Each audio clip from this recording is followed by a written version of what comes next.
और अब बुरहानपुर से आपको खबर दिखाएंगे। डॉक्टर और युवक के बीच विवाद हुआ है। युवक की संदिग्ध रूप से मौत हुई, डॉक्टर घायल है। मृतक के परिजनों ने अस्पताल का घेराव कर दिया है। अस्पताल के बाहर भारी संख्या में पुलिस बल मौजूद है। लालबाग थाना क्षेत्र के स्टेशन रोड का यह मामला है। तो एक युवक की संदिग्ध रूप से मौत हो गई है और इसको युवक के साथ जो डॉक्टर का विवाद हुआ था उससे जोड़कर देखा जा रहा है और डॉक्टर भी घायल है। लेकिन मामला पूरा क्या है ये तो पुलिस की जांच के बाद ही पता चल पाएगा। हालांकि ये तस्वीरें आपको बता रही हैं कि जैसे ही युवक की संदिग्ध हालात में मौत हुई उसके बाद इस इलाके में किस तरीके से परिजनों का आक्रोश सड़क पर देखने को मिला। भारी संख्या में लोग यहां पर मौजूद हैं। एम्बुलेंस के लिए रास्ता बनाने में भी मशक्कत करनी पड़ी और यहां पर काफी हल्ला हंगामा हुआ है। पुलिस ने जैसे तैसे स्थिति को संभाला है। मृतक के परिजनों ने अस्पताल का घेराव कर दिया। अस्पताल के बाहर भारी संख्या में पुलिस बल की तैनाती करनी पड़ी क्योंकि जब ऐसी स्थितियां होती हैं तो वो कब अप्रिय घटना का रूप ले लें कोई अंदाजा भी नहीं लगा सकता। ऐसे में जैसे ही पुलिस को खबर मिली पुलिस मौके पर पहुंची और वहां पर घेराबंदी की जिससे कि हालात बिगड़ने ना पाए। मामले की जांच जारी है। लालबाग थाना क्षेत्र के स्टेशन रोड का यह मामला है।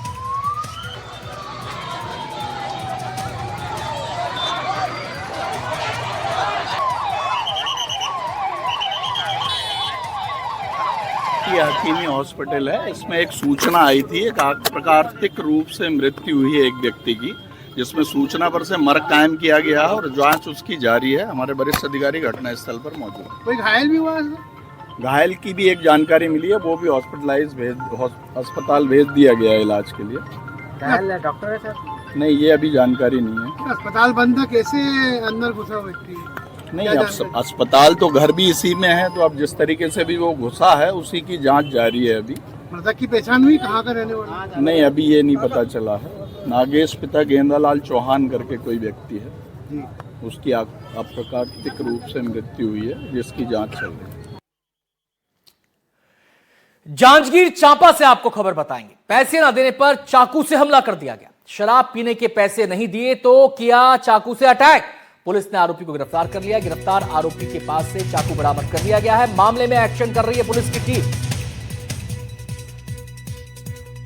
तो जांजगीर चांपा से यह मामला, पैसे ना देने पर चाकू से हमला किया गया। शराब पीने के पैसे नहीं दिए तो किया हमला। पुलिस ने आरोपी को गिरफ्तार कर लिया। गिरफ्तार आरोपी के पास से चाकू बरामद किया गया है। मामले में एक्शन कर रही है पुलिस की टीम।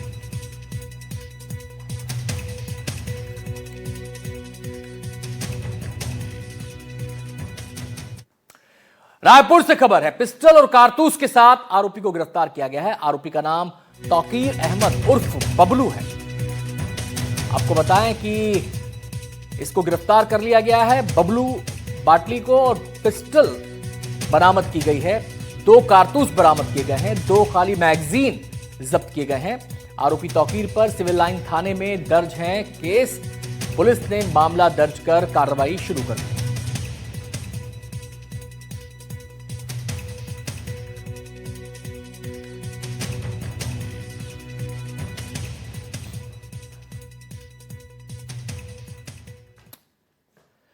बेमेतरा से खबर है। बिजली केंद्र में तोड़फोड़ का मामला सामने आया है। पुलिस ने 5 आरोपियों को इस मामले में गिरफ्तार किया है। आरोपियों ने तोड़फोड़ की थी, बदसलूकी की थी। बेमेतरा सिटी पुलिस ने यह कार्रवाई की है और इस मामले में फर्दर यानी कि आगे की जांच जारी है।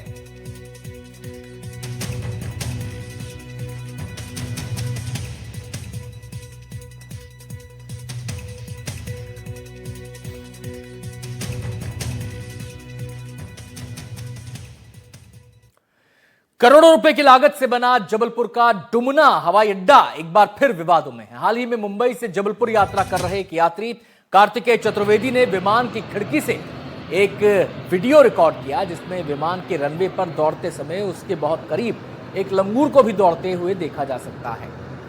यह स्थिति किसी भी समय बड़े विमान हादसे का कारण बन सकती है।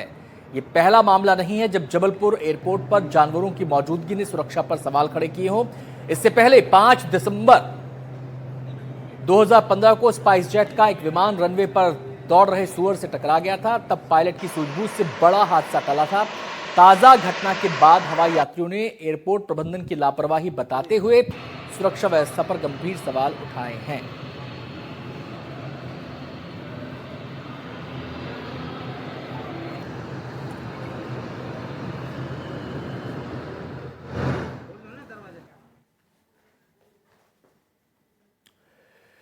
कांकेर से खबर है, ज्ञानी चौक के पास शराब दुकान का विरोध लोगों ने किया। स्थानीय निवासियों ने शराब दुकान हटाने की मांग की है। प्रदर्शन के बाद मौके पर पहुंचे प्रशासनिक अधिकारी शराब से भरी गाड़ी को वापस भेजने पर शांत हुए लोग।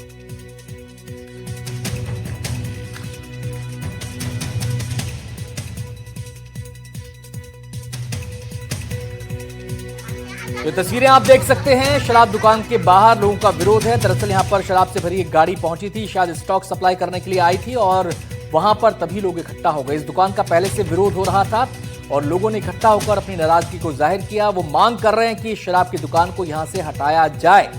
और जैसे ही इस प्रदर्शन की जानकारी अधिकारियों को मिली, वो मौके पर पहुंचे और जो ट्रक लेकर आया था सप्लाई को, शराब की सप्लाई को दुकान में देने के लिए स्टॉक लेकर आया था, उसे वहां से रवाना कर दिया गया। उसे बैरंग वहां से लौटना पड़ा, तब जाकर मामला शांत हुआ। हम जैसे भी तैसे रोजी मजदूर करते हैं, छोटे छोटे बच्चे लोग हैं, एक टाउन जगह आने जाने का है, ठीक है। अगर इस जगह में अगर दारू बट्टी खोल देता है, हम लोग का छोटे छोटे बच्चे लोग हैं, जो भी है यहाँ बर्बाद होंगे। आने जाने का रास्ता है, आने जाने का सब इधर आने जाने का रास्ता है सर। हम इस जगह में दारू बट्टी खोलने नहीं करते। के बगल में यहाँ पर साईं मंदिर है और सामने में आपका गायत्री मंदिर है और उसके जस्ट शिव मंदिर नहीं, गायत्री मंदिर, हाँ। फिर उसके बाद नेशनल हाईवे रोड पड़ता है। तो यहाँ पर इन लोग दारू भट्टी खोलेंगे करके बोलते हैं। तो यहाँ छोटे छोटे बच्चे लोग का सबका आना जाना रहता है, स्कूल वाले लोग जाते हैं, हाँ, बच्चे भी पढ़ते हैं। और इधर से आपका गर्ल्स स्कूल लड़कियां लोग का हमेशा आना जाना लगा रहता है। तो यहाँ सामने में खोलेंगे तो यहाँ से कम 10-15 फीट तो रोड पड़ता है, तो जस्ट सामने हो जाता है। तो इसलिए हम लोग इसको विरोध कर रहे हैं कि यहाँ पर दारू भट्टी नहीं खुलना चाहिए। नर्मदापुरम के चतरखेड़ा और भिलाड़िया गांव में अवैध शराब की बिक्री के खिलाफ महिलाओं ने मोर्चा खोल दिया है। इसी कड़ी में महिलाएं बड़ी संख्या में पुलिस थाने और तहसील कार्यालय पहुंची और अवैध शराब की बिक्री पर रोक लगाने की मांग की है। महिलाओं का कहना है कि अवैध शराब की बिक्री से क्षेत्र का माहौल बिगड़ रहा है और पारिवारिक विवाद बढ़ रहे हैं। महिलाओं ने आरोप लगाया है कि कई बार शिकायत के बावजूद कोई कार्रवाई नहीं की गई। जल्द कार्रवाई नहीं होने पर महिलाओं ने आंदोलन की चेतावनी दी है। हमने सर जी ने बोले थे कि 2 दिन की मोहलत दे रहे हैं, हम 2 दिन में बिल्कुल बंद करवा देंगे। तो सर जी देखो 8 दिन हो गए, हम 8 दिन में फिर आए हैं, दारू बिल्कुल बंद हो ही नहीं रही है। दारू कौन बेच रहा है? ये शिवा बेच रहा है और वो मेघराज भी बेच रहा है। कौन से गांव का मामला है? ये राजीव नगर का है और चतरखेड़ा में बिकती है और भिलाड़िया में बिकती है। बुरहानपुर पुलिस ने अलग अलग मामलों में जब्त हुए हथियारों को कोर्ट के निर्देशों के अनुसार नष्ट कर दिया है। अलग अलग थानों में जब्त किए गए 69 फायर आर्म्स और 15 कारतूस को नष्ट किया गया।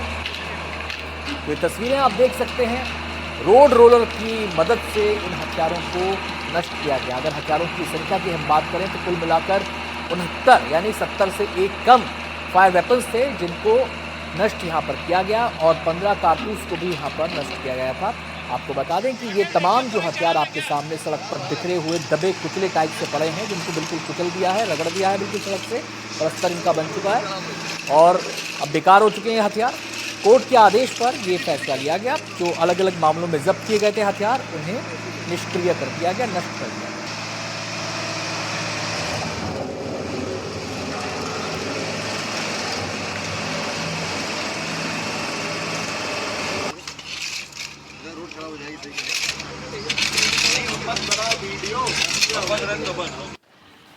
तो ऐसे जो हमारे 29 प्रकरण थे उसमें 69 फायर आर्म्स, 69 फायर आर्म्स और 15 कारतूस जो कि नष्टीकरण योग्य थे, उसका आज हम लोगों ने अधिकारियों की उपस्थिति में पुलिस लाइन में नष्टीकरण किया गया है और उस नष्टीकरण करने के पश्चात रिपोर्ट माननीय न्यायालय में प्रस्तुत होगी। तो काफी समय से ये कार्यवाही पेंडिंग थी और 17 से लगा के 23 के बीच में जितने प्रकरणों का निराकरण हुआ है और उसमें जो जब्त हथियार थे उनको आज हम लोगों ने डिस्पोज ऑफ। और अब ग्वालियर से खबर है, कोहरे के चलते भीषण सड़क हादसा हुआ। ट्रक और ट्रैक्टर ट्रॉली में जोरदार भिड़ंत हो गई। हादसे में दो लोग घायल हुए हैं। हादसे में जो लोग घायल हुए हैं उन्हें भर्ती कराया गया है। हादसे के बाद ट्रक छोड़कर फरार हुआ ड्राइवर। बड़ा गांव नेशनल हाईवे पर यह हादसा हुआ, जांच इसकी जारी है। ये तस्वीरें उसी हादसे की जगह की हैं जहां पर ट्रक और ट्रैक्टर ट्रॉली की टक्कर हुई। आप देख सकते हैं कि ट्रॉली का बैलेंस बिगड़ा, उसमें जो ईंटें लगी हुई थी वो सड़क पर आ गईं और ट्रक का आगे का एक हिस्सा पूरी तरह से डैमेज हो गया है। दो लोग इस मामले में घायल हुए हैं, इस हादसे में घायल हुए हैं और दोनों को अस्पताल में भर्ती करा दिया गया है। ये बात भी सामने आ रही है कि जो ट्रक का ड्राइवर है वो मौके से फरार है।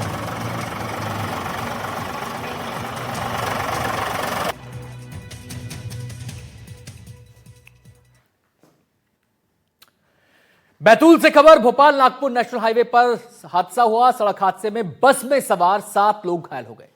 खड़े ट्रक में यात्रियों से भरी जो बस थी वो जा घुसी। इंदौर से बालाघाट जा रहे थे सभी यात्री। मोही गांव के पास यह हादसा हुआ है। जांच चल रही है कि किन परिस्थितियों में यह हादसा हुआ। ट्रक खड़ा हुआ था, ये बात स्पष्ट है। बस यात्रियों से भरी हुई थी और ये बस ट्रक के पीछे वाले हिस्से से जा टकराई और आप देख सकते हैं कि ये जो ट्रैवलर है इसका आगे का हिस्सा पूरी तरह से डैमेज हो चुका है और यहाँ पर जो लोग बैठे होंगे उनको काफ़ी चोटें आई होंगी। इसमें तस्वीरें देखकर इसका अंदाज़ा लगाना कोई मुश्किल बात नहीं। 7 लोग इस हादसे में घायल हुए हैं, उन्हें अस्पताल में भर्ती करा दिया।